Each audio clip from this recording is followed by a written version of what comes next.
عزیز یک چیز شنیدم خب باور کنید خونه موی تنم خیست رخشونه رکسانه اینا نمی رخشونه اکسیت گفتنی پدر داشته پدرش ای ولایت ختلون ای لبی دریای وخش ای قلعه سنتوده بوده اینا برادر آغازی تاریخ شناس همشه گفت که این همین زنی کی ژنا الکساندر ماکدونسکی اسکندر مقدونی ژنا الکساندر مقدونسکی زنی اسکندر مقدونی رخشانه در این همه قلعه قلعه چی نام داشت؟ قلعه موغ یا از طرف کفاش این قلعه موغ از طرف پیش شما نشون بدم قلعه موغ این از طرف پیشش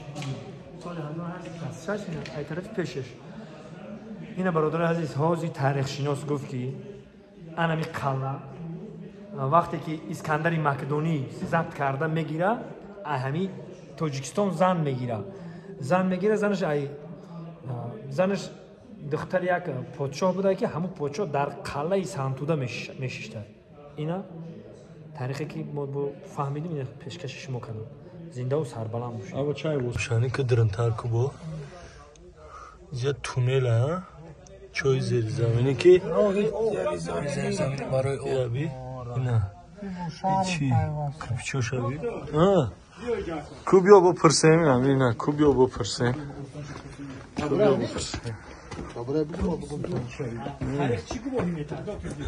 نه همین رکسانه ای کجا بود اصلی وطنش دختری کی بود ای کجا بود پدرش اصلی وطن رکسانه هم رخشانه پدرش اکسیا پدر رخشانه که حکیم بختر طبق بعضی معلومات حدود مذکور یعنی زیستوی اکسیار در امروزه سنتودهی نوبت نمارا زندگی آنها خالد ما زندگی میکنم ممکن هم بابای ما باشه بخدا که دقیقه سنتودهی اینا دیدی همین رخشانه عموی من اینا خیلی بعد معلومه اینا البته هم که پاتریوت ایمو جو ساش لگن